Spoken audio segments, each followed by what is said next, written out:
Malam hari ini kita akan belajar tentang sabotase Injil dengan tidak menyerukan pertobatan.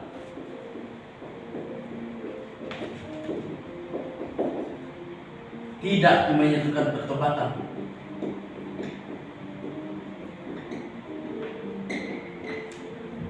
Pertobatan. Nah, seperti yang kita sudah belajar minggu kemarin bahwa Injil yang benar itu, saya menggambar dulu, ini namanya garis zaman. Ini masa penciptaan.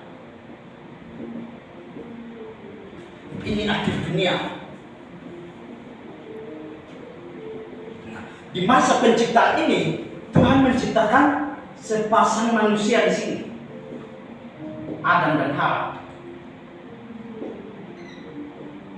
Nah, dan untuk menguji kehendak bebas mereka ini, Tuhan kasih pohon di Taman Eden ini. Dan Tuhan berfirman kepada mereka, jangan sekali-sekali memakan pohon ini, buah pohon ini. Tetapi akhir cerita, mereka lebih percaya kepada perkataan iblis, sehingga mereka jatuh ke dalam dosa. Dan dosa ini, kalau kita lihat di dalam Roma 6 ayat 23, menggambar maut. Nah, jadi hubungan mereka, Adam dan Hawa ini, tidak lagi bisa menghampiri Allah di surga. Karena setitik dosa tidak bisa menghampiri Allah di surga. Karena mereka sudah jatuh ke dalam dosa. Dan karena sudah mereka jatuh ke dalam dosa, makanya Allah mengirim janji juru selamat kepada mereka. Nah, Allah menjadi juru selamat kepada mereka. Dan Kejadian pasal yang ketiga, ayat yang ke-15. Nah, bukti mereka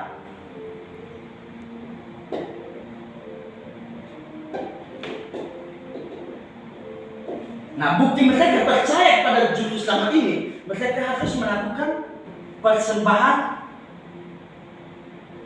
Mereka melakukan persembahan korban, ibadah simbolik. Nah, mereka melakukan ibadah simbolik dan mereka melakukan ini terus menerus sampai zamannya Yohanes. Nah, mereka terus melakukan ini sampai zamannya Yohanes Pembaptis. Kalau dilihat dalam Yohanes 1 ayat 29, lihatlah, kata Yohanes, dia tunjuk Yesus Kristus, lihatlah anak domba Allah yang datang untuk menghapus dosa dunia, katanya. Jadi, dan domba ini tadi melambangkan juru selamat ini. Jadi mereka orang di dalam perjanjian lama ini, mereka terus melakukan sampai zamannya Yohanes. Sampai di dalam perjanjian baru, mereka percaya kepada juru selamat yang akan datang, yang sudah datang. Juru selamat yang sudah datang, artinya yang sudah mati di kayu salib.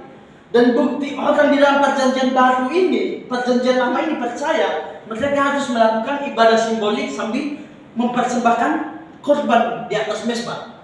Dan orang di dalam perjanjian baru ini, bukti dia sudah bertobat, dia harus menjauhi dosa, membenci dosa, dan memberikan diri dibaptis. Nah, kalau dalam Roma pasal 9 ayat yang ke-9 sampai 10.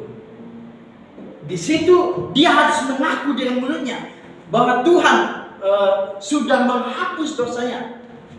Dia harus hidup karena dia sudah menyelamatkan dari dosanya, seperti itu. Nah, jadi bukti orang dalam perjanjian baru percaya kepada juru selamat yang sudah datang. Dengan orang yang di dalam perjanjian lama ini, dia percaya kepada juru selamat yang akan datang ini. Orang dalam perjanjian baru percaya kepada juru selamat yang sudah datang, artinya yang sudah mati. Dia dengan menjauhi dosa, membenci dosa, dan memberi diri dibaptis. Jadi Injil yang benar adalah hanya percaya Yesus Kristus saja. Tidak dengan baptisan dan perbuatan lain, tidak seperti itu. Tetapi kalau kita melihat bahwa iblis zaman sekarang ini banyak sekali memutarkan Injil, sehingga Injil yang benar yang hanya percaya Yesus Kristus bisa diputarkan, mereka tidak mengajarkan, tidak menyerukan pertobatan.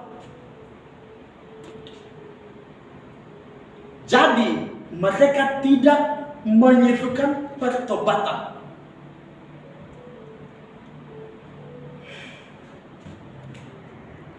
Nah, jadi orang di dalam perjanjian baru ini, di dalam perjanjian lama ini, bukti mereka percaya kepada Yesus Kristus atau kepada janji ini, mereka harus melakukan persembahkan korban di atas mezbah.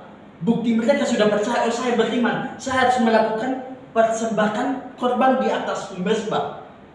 Dan lambang ini, domba ini melambangkan juru selamat yang akan datang. Mereka melakukan terus-menerus sampai zamannya Yohanes tampil. Nah, dan bukti orang di dalam perjanjian baru ini percaya pada juru selamat yang sudah datang, artinya yang sudah mati di kayu salib, bahwa Yesus Kristus sudah menebus dosa seluruh dunia. 1 Yohanes 2 ayat 2 di situ mengatakan Yesus Kristus sudah menanggung dosa seluruh dunia. Dosa dari perjanjian lama sampai perjanjian baru sudah ditanggung oleh Yesus Kristus di kayu salib. Jadi Injil yang benar hanyalah percaya pada Yesus Kristus. Jadi perbedaannya, orang di dalam perjanjian lama percaya pada juru selamat yang akan datang, dengan orang perjanjian baru percaya pada juru selamat yang sudah datang. Tetapi sekarang banyak sekali iblis yang mengkacaukan Injil tersebut dengan mengajarkan tidak menyerukan pertobatan, dengan tidak menyerukan keselamatan melalui baptisan. Banyak sekali, dan pada malam hari ini kita akan belajar mengenai sabotase Injil, tidak menyerukan. Nah, jadi pada malam hari ini kita akan belajar mengenai sabotase Injil dan tidak menyerukan pertobatan.